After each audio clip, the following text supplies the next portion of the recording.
Ya, bueno, ante todo, muy buenas tardes. Agradecido por la invitación. Para que no haya problemas con la exposición, voy a detener el video, sí, por favor. Sobre todo para que no se corte. Pero No hay bueno, ya, problema, doctor. ya, gracias. Bueno, en esta ocasión me pidieron hablarles, exponer algo sobre lo que es el electrocardiograma, ¿no?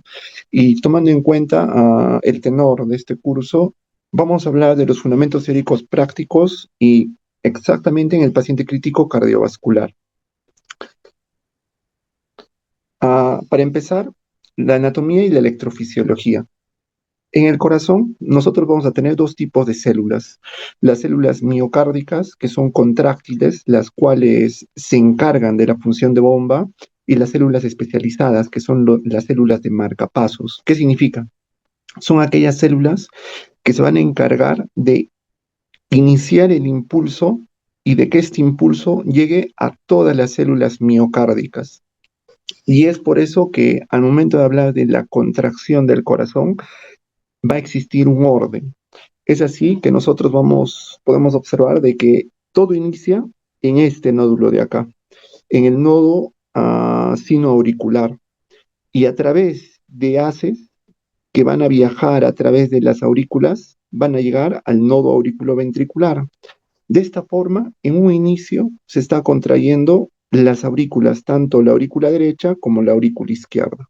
Y posteriormente, a través de un haz, que es el haz de His, va a llegar hacia los ventrículos para después este impulso va a hacer que las células se contraigan en la gran masa muscular que corresponde al ventrículo derecho y al ventrículo izquierdo, siendo mucho mayor, como podemos ver en la imagen, en el ventrículo izquierdo. Pero todo este circuito corresponde al sistema intrínseco. ¿Qué significa? Al sistema propio del corazón.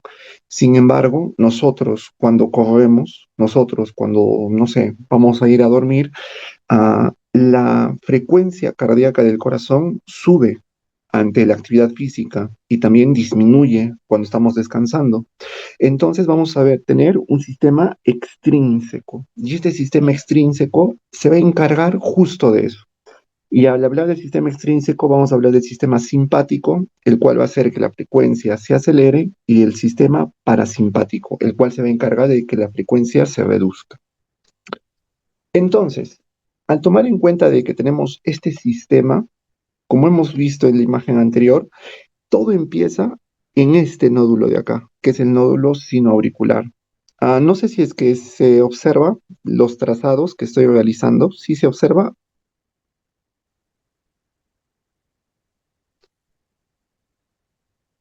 Bueno, parece que sí. Vamos a continuar. Entonces, todo empieza en el nódulo Sí, sinoauricular. doctor. Todo empieza en el nódulo sinoauricular, donde, como podemos observar, a gran velocidad ese estímulo llega hasta el nódulo auriculoventricular, pero después podemos ver una pausa, y esa pausa corresponde a todo este segmento. Y en el electrocardiograma lo llamamos intervalo PR. En otras palabras, todo está acomodado de tal forma de que el corazón no se contraiga las cuatro cavidades en un solo estímulo, sino de que se contraiga de tal forma de que en un inicio van a ser las aurículas y posteriormente van a ser los ventrículos. Un orden que es muy importante al momento de hablar de la fracción de eyección del ventrículo izquierdo. Entonces, como les mencioné, el estímulo empieza en esos nódulos, ¿no? En el nódulo sinoauricular, auriculoventricular. Cuando el estímulo está a cargo del nódulo sinusal o el nódulo sinoauricular, vamos a observar el ritmo más importante y el cual sí o sí tenemos que identificar al momento de observar, ya sea un electrocardiograma o un trazado electrocardiográfico en un monitor, que es el ritmo sinusal. El ritmo sinusal significa de que el estímulo eléctrico del corazón está empezando en el nódulo sinusal. Eso es lo normal, eso es lo que nosotros debemos de observar siempre. Cuando no exista el ritmo sinusal, cuando no podamos observar esas características en el electrocardiograma o en un monitor, entonces estamos hablando de ritmos de escape. Y aquí podemos observar dos ejemplos, ¿no? El ritmo de escape de la unión y el ritmo idioventricular. Como podemos observar en el ritmo sinusal, hay una pequeña onda, la cual corresponde a la onda P. Sin embargo, en el ritmo de escape de la unión no hay onda P. A su vez, en el ritmo sinusal podemos ver de que la frecuencia probablemente esté entre 60 y 100 latidos por minuto, mientras que en este ritmo de escape de la unión, a simple vista, esta está a menos de 60 latidos por minuto. ¿Y esto qué significa? Significa, en el ritmo de escape de la unión, esto significa de que el nodo sinusal está enfermo. Y si el nodo sinusal está enfermo, ¿quién va a asumir la respuesta del corazón? ¿Quién va a ir al rescate, como quien dice? En este caso, en el ritmo de escape de la unión, el nodo aurículo ventricular. Y digamos, de que el nodo aurículo ventricular también está enfermo. ¿Quién es el que asume las fibras que se encuentran en el ventrículo? Y entonces vamos a observar el ritmo idioventricular. Es por eso, es por eso importante entender cómo es la electrofisiología, ¿no? Cómo se origina todo esto. Porque, sobre todo en pacientes que van a ser posoperados cardíacos, por ejemplo, es muy común y además incluso en nuestro hospital es muy frecuente de que estos pacientes salgan con un marcapasos. ¿Para qué? Para evitar estos ritmos. Generalmente estos pacientitos, por todo el shock, por toda la crisis, por todo lo hecho, por todo el trauma de una cirugía cardíaca, generalmente que salgan el ritmo sinusal como tal, a veces no se puede. E incluso posteriormente desarrollan arritmias, y dentro de ellas la más frecuente, la fibrilación auricular. Y bueno, como hemos visto, el sistema intrínseco del corazón se encarga de que ese corazoncito tenga un ritmo. Si es que lo asume el nodo sinusal, excelente. Si está enfermo, el aurículo ventricular. Y si esta se enferma, las fibras de Purkinje. Pero, como lo mencioné, ¿no? Este sistema es intrínseco. Cuando nosotros corremos, estamos durmiendo, ¿quién es el que asume la frecuencia de por sí? eh, el sistema nervioso autónomo es el que regula esta frecuencia. Es así que nosotros vamos a ver en el cerebro, a nivel del puente, centros. Por ejemplo, a nivel del bulbo raquídeo vamos a observar el centro cardioinhibidor y el centro cardioacelerador. Y estos dos centros se van a encargar a través de que, por ejemplo, del nervio vago o de nervios simpáticos, aumentar o disminuir la frecuencia cardíaca del corazón. Esto tomando en cuenta las actividades o cómo se encuentra el paciente, ¿no? Y como mencioné anteriormente, el sistema nervioso autónomo funciona sobre todo a través del sistema nervioso simpático y el parasimpático. El simpático es el cardioacelerador y el parasimpático es el cardioinhibidor. Entonces, a modo de resumen, ¿no? Nosotros podemos observar de que el que comanda todo, el que comanda todo es el nodo sinusal o sinoauricular. Y es que el nodo sinoauricular no funciona como debería de ser, poco a poco asumen otros elementos de este sistema de conducción. ¿Con qué intención? Con la intención de que la actividad eléctrica del corazón no cese. En otras palabras, lo que nosotros llamamos asistolia es cuando ningún elemento de este sistema de conducción funciona. Si ningún elemento funciona, prácticamente este paciente está en asistolia. Y por ejemplo, como mencioné, ¿no? El nodo sinusal, la frecuencia que tiene es de 60 a 100 por minuto. Si yo veo un paciente que está con 80 latidos por minuto, puedo decir, el nodo sinusal es el que está a cargo. El nodo auriculoventricular generalmente funciona 30, 40, bueno, entre 30 y 60 latidos por minuto. Si yo veo un paciente que está entre esa frecuencia, el nodo auriculoventricular, pero si ya el paciente tiene una frecuencia incluso menor de 30 latidos por minuto, yo tengo que pensar de que las fibras de Purkinje ya están asumiendo la función eléctrica, la función de marcapasos. Entonces, en otras palabras, este es un ritmo de prácticamente preasistolia, ¿no? Lo que sigue a eso es la asistolia. Entonces,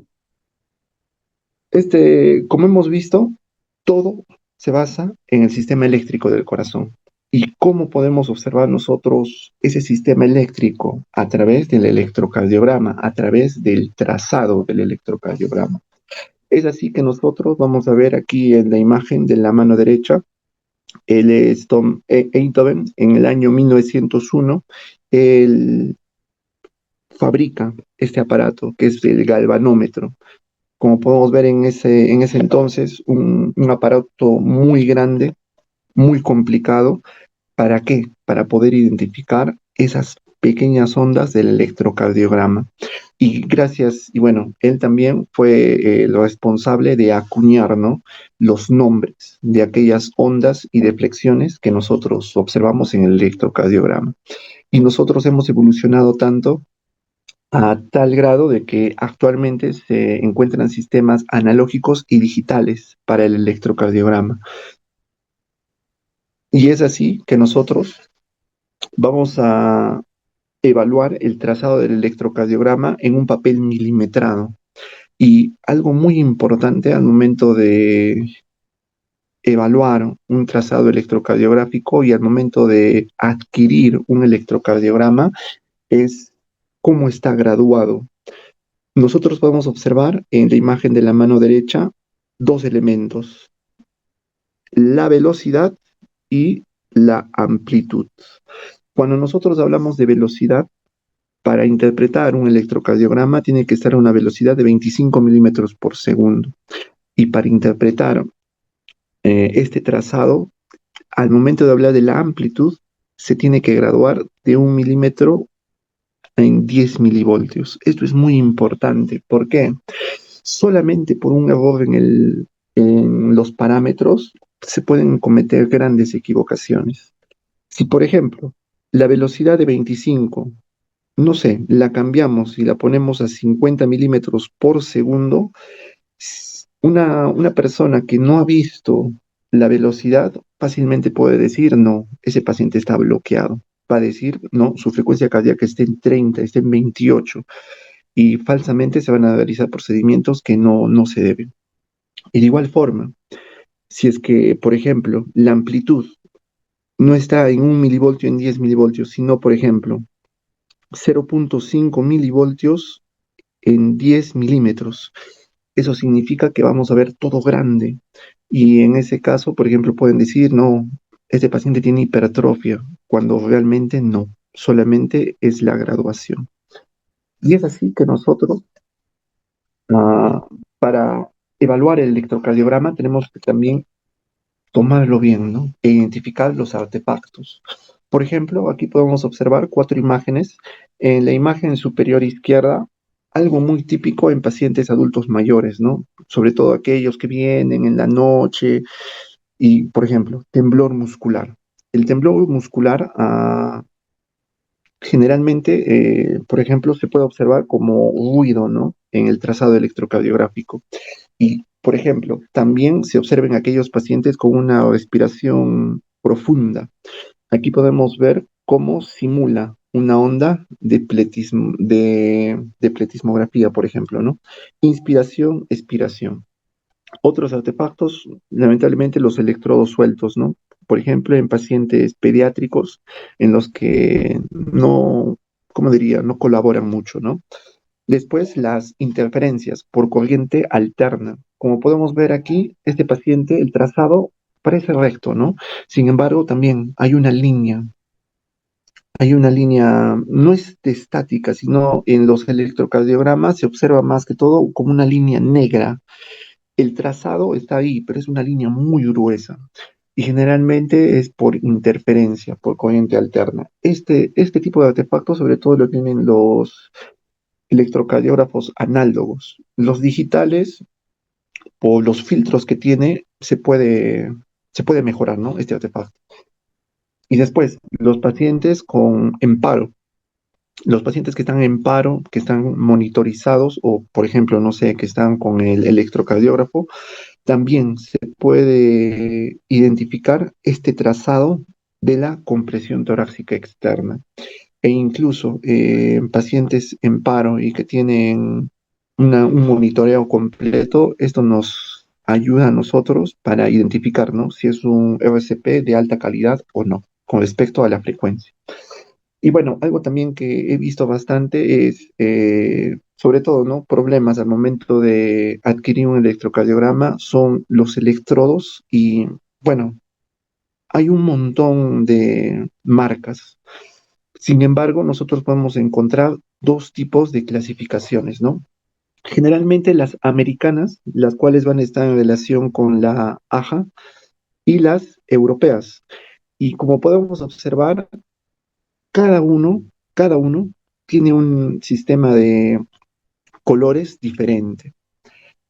Por ejemplo, podemos observar de que el B1 es igual al C1, el cual, bueno, corresponde, ¿no? A las posiciones del electrocardiograma a nivel precordial, ¿no? Nosotros en el electrocardiograma vamos a tener las derivadas frontales y las precordiales. Las frontales van a estar en relación con AVR, AVL, AVF y, bueno, AVR, ¿no? Que en este caso es la pierna derecha que está en N, ¿no? En negro. Y vamos a tener las derivadas, las precordiales, las cuales van a estar en relación desde B1 hasta B6. Entonces, en esta imagen podemos observar, ¿no? De que tanto en la europea como en la americana, B1 son rojos, el B2 C2 amarillos, el B3 C3 en verde. El cambio se ve en la B4, en la americana es azul, en la europea es marrón, en B5, en la americana es naranja, en la europea es negra, y el B6, junto con el 6.6, ambos son morados, ¿no? Es por eso que, de acuerdo al equipo del electrocardiógrafo, hay cambios, ¿no? Con respecto a los colores.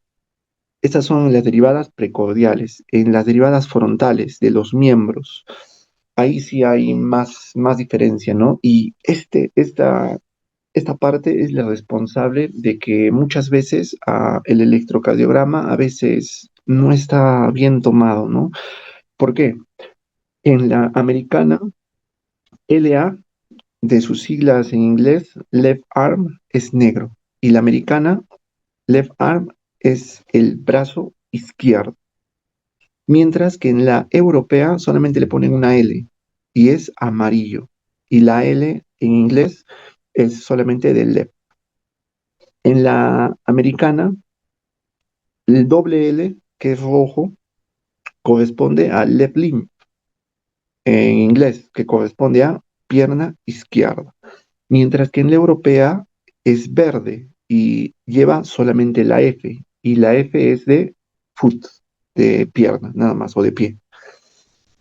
Siguiendo, en la americana, RL, que es verde, corresponde a right limb en inglés y que corresponde a pierna derecha. Mientras que en la europea esta es N y la N solamente es de tierra, por decirlo así, y esta va a corresponder a la pierna derecha. Y aquí es donde empiezan las confusiones, ¿no? Cuando muchas veces nosotros solo nos guiamos en los colores, a veces el que corresponde al brazo izquierdo se confunde con el de la pierna derecha. Y lamentablemente por este sistema de colores, tanto de la parte europea y americana, es donde, bueno, he visto, ¿no? De que puede haber dificultades al momento de la adquisición. Y bueno, para terminar, el RA de la americana, que es de color blanco, corresponde a right arm en inglés, que traducido corresponde a brazo derecho, mientras que en el europeo es solamente R y es de color rojo. y esta R significa solo de right, de derecho. Y es así que nosotros tenemos, ¿no? Ah, la clasificación por colores y, bueno, podemos observar la localización, ¿no? De estos electrodos. Hay preguntas típicas siempre, ¿no? Por ejemplo, si es un paciente que lamentablemente por otra patología se le ha amputado, no sé, algún miembro, nosotros al momento de colocar el electrodo o al momento de en las derivadas de los miembros, al momento de colocar ah, el electrodo, por ejemplo, no sé, no es específicamente en muñeca, ¿no? En ese caso debe ser lo más proximal al miembro. ¿Qué quiere decir? Si, por ejemplo, se le ha hecho una amputación supracondilia por encima de la amputación y así. De esa forma, nosotros vamos a tener el trazado electrocardiográfico adecuado. Y, por ejemplo, imaginemos, ¿no? De que, no sé, tiene quemadura en todo este nivel. No le puedo poner en todo el miembro superior del lado derecho. Entonces, yo con un electrodo puedo colocarlo a nivel del hombro, del lado derecho. No es lo adecuado, sin embargo, sí, me ayudaría para hacer una adecuada interpretación, ¿no? Y bueno, ah, estas son las derivadas clásicas. Sin embargo, nosotros tenemos que recordar de que existen las derivadas especiales.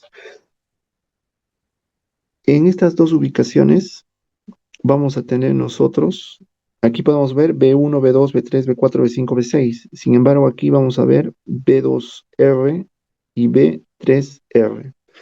¿Qué significan este B2R, B3R, V3R? Son las derivadas derechas, R de right. Y estas, ¿cuándo se van a realizar? Cuando hay una sospecha de un IMA, un infarto de cara inferior. Esto generalmente, bueno, es sobre todo importante ¿para qué? Para definir si hay infartos en el ventrículo derecho. El V2R es la misma posición, perdón, el V3R y el V4R. El V3R es la misma posición que V3, solo que es en el lado derecho, que corresponde al punto equidistante entre V2 y V4. Y el V4R corresponde al quinto espacio intercostal a nivel de la línea medio clavicular. Esto con respecto al V3R y el V4R. Y esto con respecto al infarto de cara inferior, ¿no? Y con respecto al IMA de cara posterior, nosotros vamos a tener a V7, a V8 y a V9. Esto sobre todo para definir si hay compromiso o no de la cara posterior. ¿Y estos dónde se ubican? El V, como recordamos, el V6, bueno, recordando, ¿no? El V1 se localiza en el cuarto espacio intercostal derecho a nivel del borde parasternal. El V2 se localiza en el cuarto espacio intercostal izquierdo a nivel del borde parasternal. El V3, el punto equidistante entre V2 y V4. El V4 en el quinto espacio intercostal, línea medio clavicular. El V5 en la línea axilar anterior, de igual forma el quinto espacio intercostal. El V6 en la línea axilar media, al mismo nivel que V4, V5. El V7 es en la línea axilar posterior. El V8 es por debajo de la escápula, que también es por debajo del borde inferior de la escápula, del ángulo inferior de la escápula, en esa ubicación, en el quinto espacio intercostal. Y el V9 se va a localizar, quinto espacio intercostal, pero en la línea paravertebral.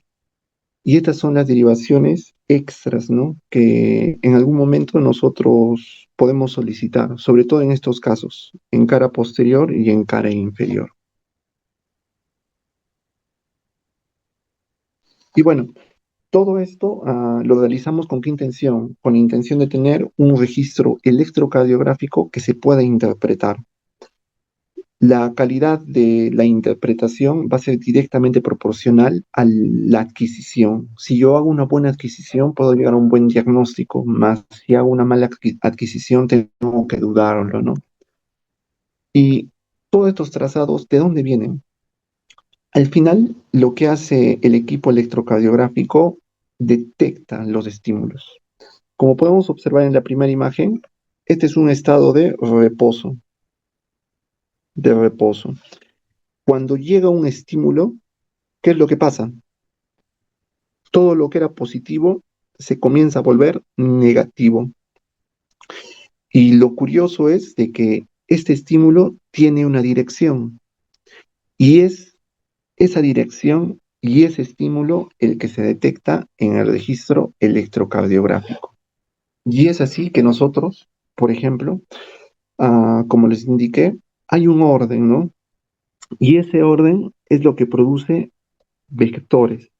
Un vector A, un vector B, un vector C y un vector, bueno, el vector de despolarización de las bases, ¿no? Y los electrodos colocados en diversas localizaciones, ¿qué es lo que hacen? Detectar esos vectores y de esa forma se dibujan impulsos positivos o impulsos negativos. Por ejemplo, solamente para que quede claro sobre todo, nosotros podemos observar a este nivel el vector B2. Este vector B2 es el más importante porque corresponde a toda la masa del ventrículo izquierdo. Y aquí podemos observar nosotros a la derivación D1, derivación D2, derivación D3. Aquí podemos observar la derivación AVF, AVL y AVR. Si nosotros seguimos la dirección del vector B2, podemos observar que D1 prácticamente lo ve directamente. Entonces, de esa forma se explica de que el complejo es positivo. Sin embargo, si nosotros nos vamos a AVR, podemos ver que el complejo aquí es sobre todo negativo. ¿Por qué? Porque está viendo al vector por detrás, por decirlo así. Y de esta forma nosotros podemos explicar cada trazado electrocardiográfico a través de la teoría de los vectores. Y esto es muy importante. ¿Por qué? Porque al momento de hablar de la lectura e interpretación, espero que se pueda ver realmente los electrocardiogramas. Ah, nosotros en la lectura e interpretación tenemos que identificar primero si es que este trazado se puede interpretar de forma adecuada. Podemos observar aquí el trazado de este electrocardiograma, la velocidad es correcta, 25 milímetros por segundo, y la amplitud 10 milímetros por milivoltio, es correcta. Entonces este trazado sí tiene una buena velocidad y una buena amplitud. Ahora, estos dos trazados corresponden al mismo paciente y ambos tienen una buena velocidad y una buena amplitud. Lo que a nosotros nos interesa bastante es, ¿está bien tomado? ¿Está mal tomado? Y es ahí donde nosotros vamos a ver lo que les expliqué en esta imagen, ¿no? AVR, esta derivada de aquí, AVR, como dijimos que es negativo.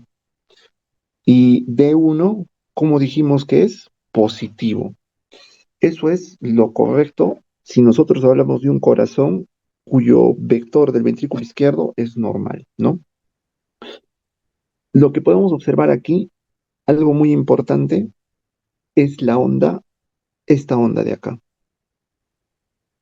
En el primer trazado electrocardiográfico podemos ver que la onda es positiva, perdón, es negativa, mientras que en el trazado de aquí abajo es positiva y corresponden al mismo paciente. Todo corresponde al mismo paciente. Entonces, ¿esto qué significa? Significa de que hubo un error. y en este caso el error es en la adquisición. Si yo me fijo en el que tiene positivo y yo busco un trazado negativo, yo voy a ver que AVL tiene el trazado negativo. O sea, este AVL es igualito al AVR de este primer electrocardiograma. Entonces, la pregunta es, ¿cuál está mal? Al momento de tomar un electrocardiograma, como una sugerencia, un tip, siempre hay que fijarse la onda T. Ahorita vamos a ver cómo se clasifican, cómo se llama cada onda. Esta de acá es la onda T, pero nosotros cuando tomemos electrocardiogramas en AVR, la onda T generalmente siempre es negativa. Entonces, por eso yo puedo decir que el primer electrocardiograma está bien tomado, mientras que el segundo es positiva. Entonces, hay algo mal aquí. Si yo hago el análisis, todo eso, en otras palabras, yo puedo decir esto, bueno, que hubo un error en electrodos. ¿Y qué electrodos? El de la mano derecha, que es AVR, la pusieron en la izquierda y el que es AVL se puso en la derecha.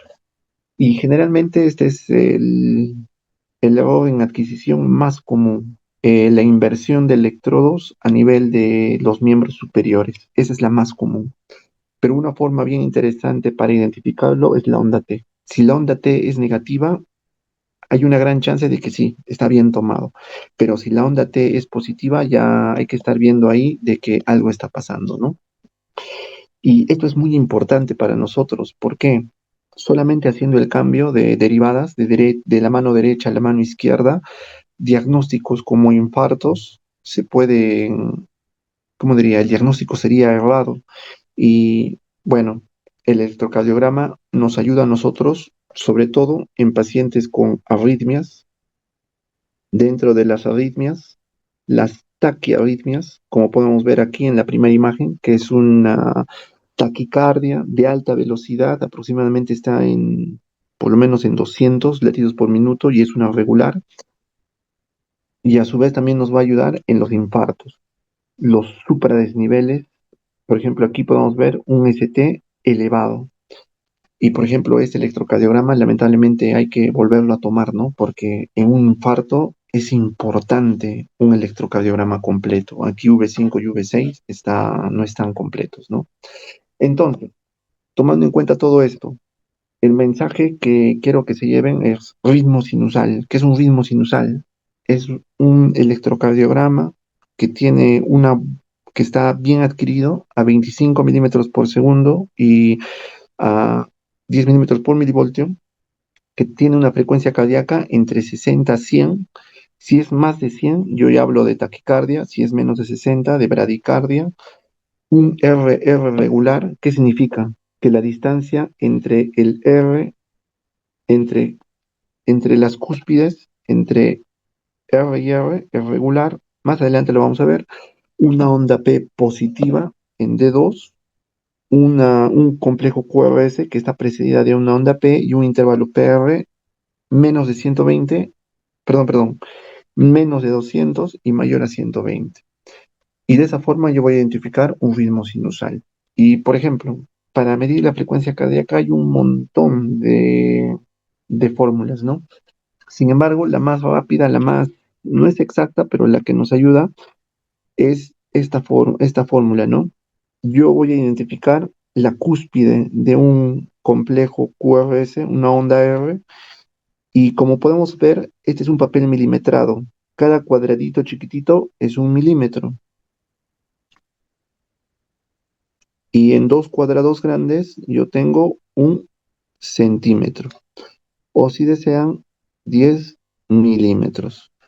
Por cada 5 cuadraditos hay una regla, ¿no? 300 latidos por minuto, 150, 100, 75, 60, 50. De esa forma nosotros podemos identificar en el electrocardiograma. Es la forma más fácil para poder identificar así tentativamente, no es exacto, pero tentativamente la frecuencia cardíaca de un paciente. Entonces, ¿qué componentes tiene el electrocardiograma? El electrocardiograma normal va a presentar una primera inflexión positiva, la cual corresponde a la onda P, la cual corresponde a la onda P, que es esta de acá, que es esta de acá, la onda P. Después vamos a tener al complejo QRS y a la onda T. Esas son las inflexiones en la onda del electrocardiograma que tenemos que identificar. La onda P, complejo QRS y la onda T. El complejo QRS se caracteriza por una inflexión negativa, que es la onda Q, una inflexión positiva, que es la onda R, y una segunda inflexión negativa, que es la onda S. Eso es lo común. Y a partir de estos elementos se describen segmentos, intervalos, entre otros, ¿no? Es así que nosotros vamos a tener el intervalo PR, el intervalo QT y el segmento ST, los que son los más importantes.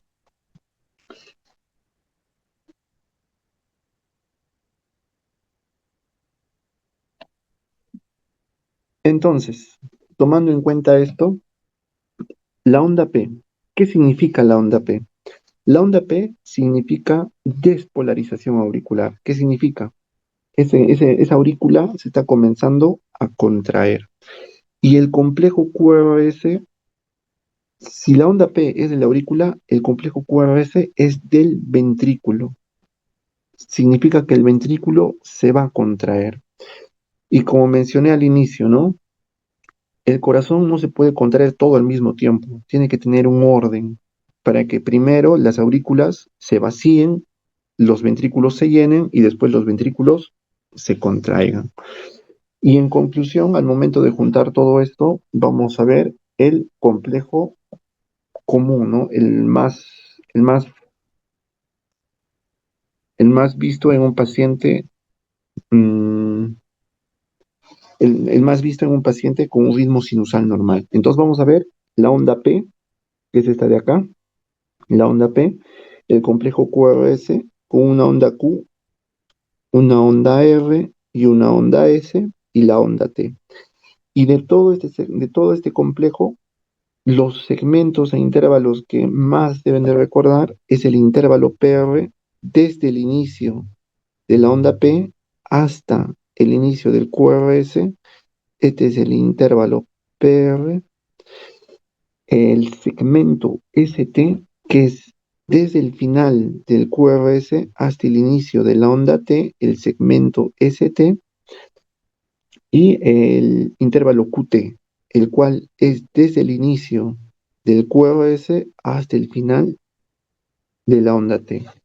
¿Y esto por qué es importante? El intervalo PR, el intervalo PR, el intervalo PR, a ver, aquí les voy a poner, el intervalo PR nos habla de bloqueos. El intervalo QT nos habla de arritmias con QT largo, QT corto. Y esto es importante sobre todo en que pacientes que están ventilados, críticamente enfermos, generalmente se les da muchos fármacos que alteran este intervalo QT. Entonces, pacientes que tienen intervalo QT muy largo van a estar predispuestos a un tipo de taquicardia ventricular, perdón, de fibrilación ventricular, que es la fibrilación ventricular tipo torsión de puntas o torsade de points, la cual es muy clásica, ¿no? Y el segmento ST, el cual es clásico de infartos. En otras palabras, nosotros tenemos que recordar la onda P, QRS, onda T. Y dentro de los segmentos que se estudian, el intervalo PR, el intervalo QT y el segmento ST. El intervalo PR, ¿por qué? Porque nos habla de bloqueos. El intervalo QT, porque nos habla de FB. Paciente con intervalo QT largo, te está diciendo puedo hacer FB, puedo hacer FB. Y el segmento ST claramente de aquellos pacientes que hacen infarto, ¿no? Entonces, continuando, en el complejo electrocardiográfico, la onda P. Como ya les mencioné, la onda P me está hablando de las aurículas. Entonces, la onda P, lo normal es de que sea positiva, menos en AVR, de que tenga una duración y una duración y una amplitud, vamos a ponerlo así, debe de ser menos de 2.5 cuadraditos de altura y menos de 2.5 cuadraditos de duración. Si es menos de 2.5, si es menos de 2.5, esa es una onda P prácticamente normal. Si es que esta onda P es mayor, por ejemplo, como podemos ver, esta onda P ya está durando desde acá hasta acá casi más de 3 cuadraditos. Esta es una onda P mellada. Esa es una onda P patológica. Aquí podemos ver de nuevo una onda P que dura bastante y además ya se quiere pasar ya de los 2.5 cuadraditos. También es una onda P anormal y esta onda P dura bastante. Ya está llegando a los 3 cuadraditos, pero también podemos ver de que tiene una parte positiva y una negativa. Es una onda P normal. Esos hallazgos nos tienen que hacer pensar a nosotros de que ya algo está pasando ahí, ¿no? O, por ejemplo, pacientes posoperados que de un momento tienen una onda P y esa onda P, por ejemplo, ¿no? La onda P posoperado era positiva cuando salió, pero al día siguiente, oh sorpresa, la onda P es negativa. Eso ya significa de que ese paciente algo está pasando en su corazón. Probablemente tiene un problema de conducción a nivel auricular. Y esas son cosas que podemos observarlo en el monitor, ¿no? Después, como mencioné, onda P invertida, las ondas P gigantes. Por ejemplo, aquí en la imagen superior derecha podemos ver una onda P que mide 3.2 milímetros. Una onda P grande también es patológica. Las alteraciones del intervalo PR, lo que les comenté, lo que tenemos que recordar nosotros es intervalo PR, segmento ST y el intervalo QT. Intervalo PR.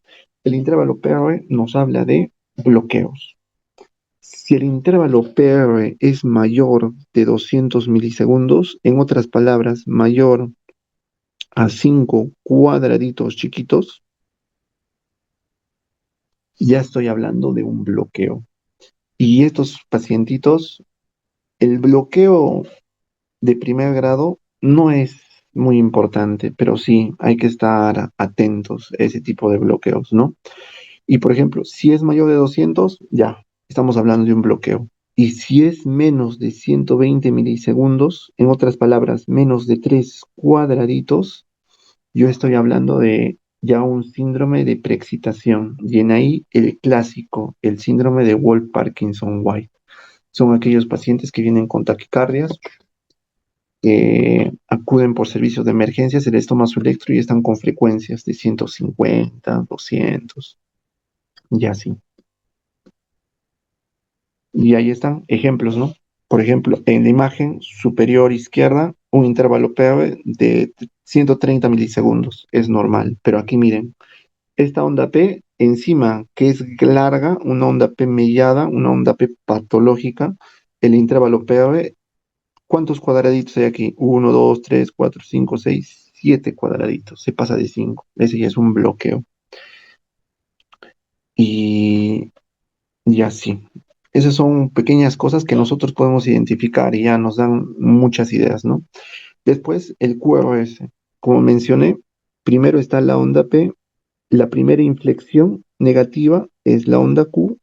La primera inflexión positiva es la R. Y la segunda inflexión negativa es la S. Cuando nosotros hablamos del complejo QRS, lo típico es ver si es mayor a 120 milisegundos. ¿Qué significa? Si dura más de 3 cuadraditos chiquitos. Si es que dura más de 3 cuadraditos chiquitos, nosotros estamos hablando de bloqueos. Y cuando nosotros hablamos de bloqueos de rama, nosotros hablamos bloqueo completo de rama derecha del haz de His y los bloqueos completos de rama izquierda de las de His. Lamentablemente, bueno, usamos siglas para esto, ¿no? Porque es bastante, ¿no? Y lo clásico es, solamente hay que ver la derivada B1. Solamente hay que ver B1, nada más. Y en B1 yo veo un patrón, como dicen, ¿no? Tipo cono de lado, bloqueo de rama izquierda. Y si en B1 yo veo un patrón tipo orejas de conejo, como dicen, ese es un bloqueo completo rama derecha de las de His. Es bueno identificarlo, sí. Y la onda T, como mencioné, onda P, Q, R, S, y el último segmento es la onda T. Esta onda T generalmente siempre es positiva. La duración va entre 100 a 250 milisegundos y su amplitud es menos de 5 cuadraditos. ¿Qué significa? La altura es menor de 5 cuadraditos. ¿Qué es lo que pasa si es mayor? Por ejemplo, aquí podemos ver, sobre todo acá, una onda T. En la imagen inferior izquierda podemos ver una onda T alta y picuda. Esta onda T nos está cantando, nos está diciendo el potasio, hay algo con el potasio, clásico de hipercalemes. Y pueden observar ustedes de que es una onda T simétrica, alta y picuda. Las otras alteraciones de la onda T, ondas T negativas, así como una fosa, u ondas T positivas, pero que no son simétricas. Esas ondas son clásicas de isquemia. Si veo una onda T picuda alta, trastorno de potasio. Si veo una onda T picuda alta, pero es asimétrica, tengo que pensar en isquemia. Después están los intervalos, ¿no? El intervalo QT, como mencioné, el cual se tiene que corregir, y este es el intervalo R, que va de QRS, como podemos ver aquí, de la cúspide de la R a otra R.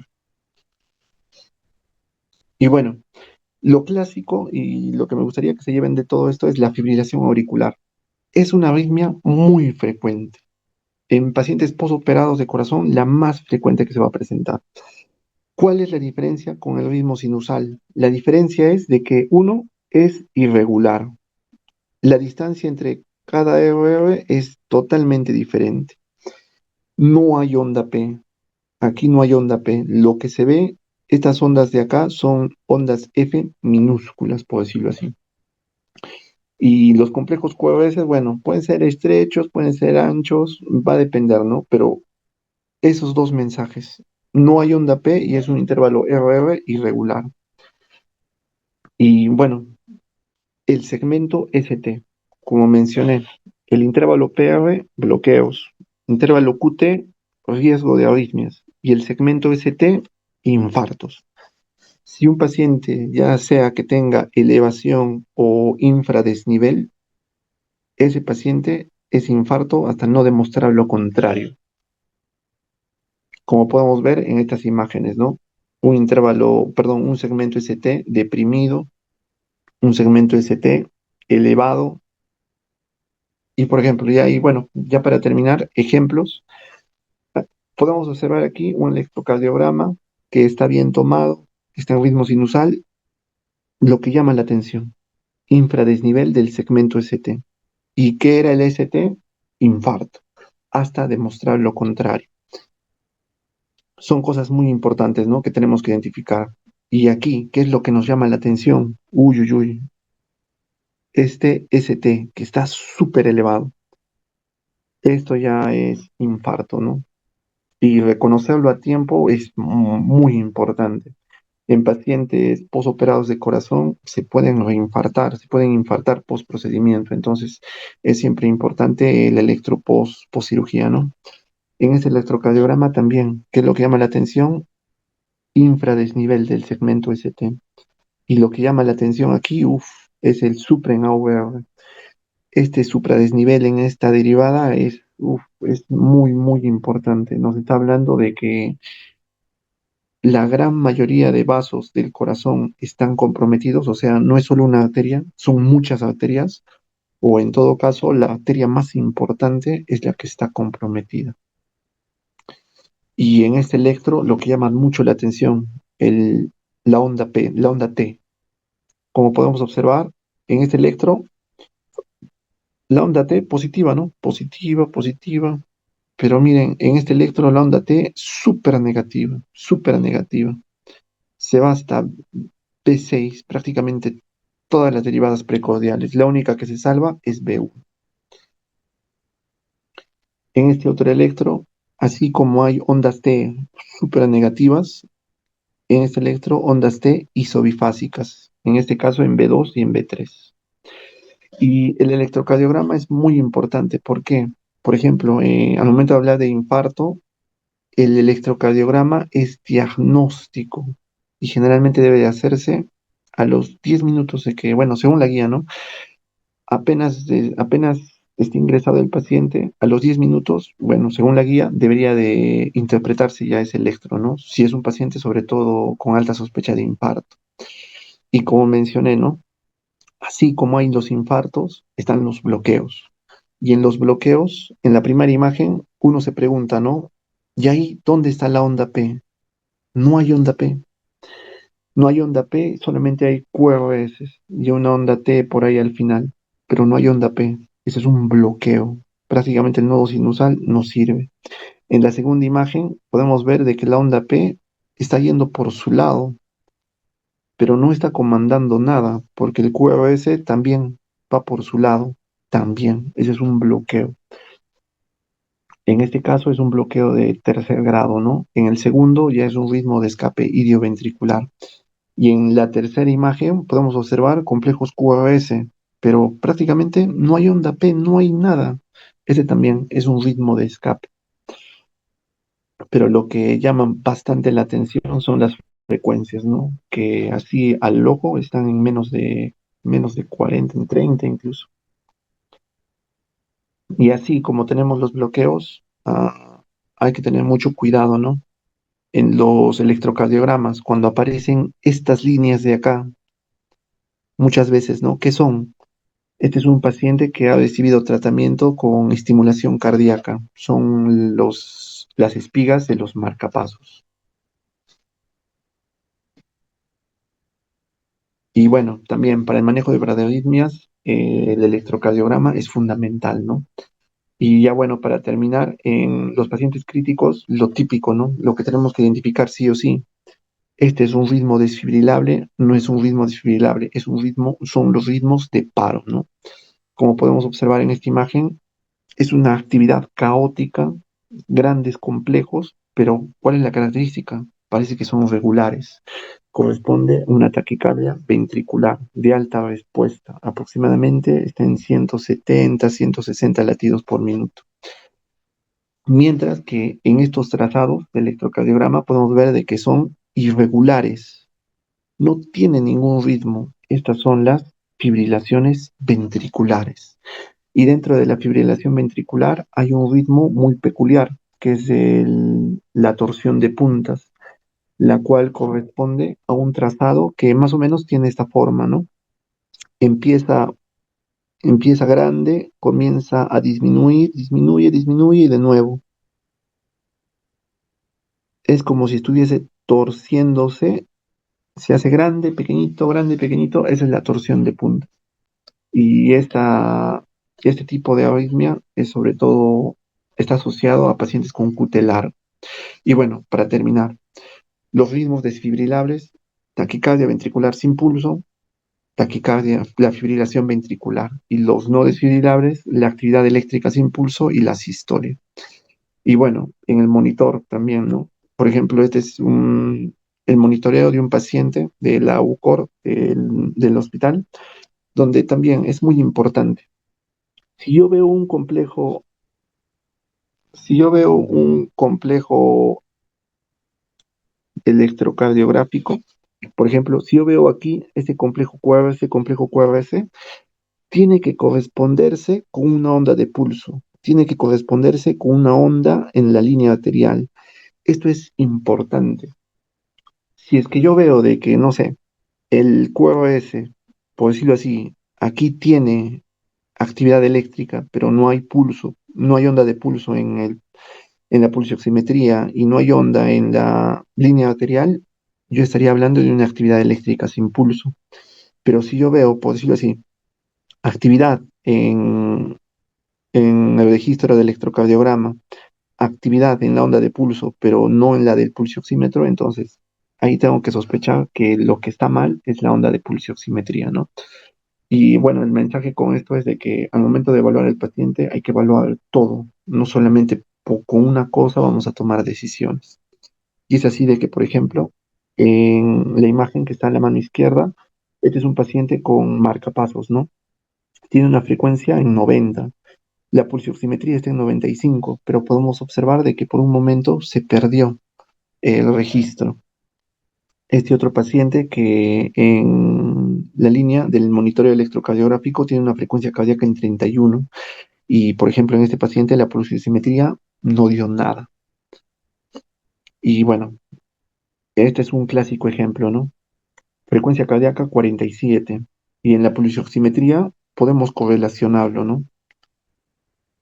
Así como hubo una pausa en el monitoreo electrocardiográfico, también se observa la pausa en la pulsioximetría. Y bueno, eso sería todo y espero que haya sido de su agrado.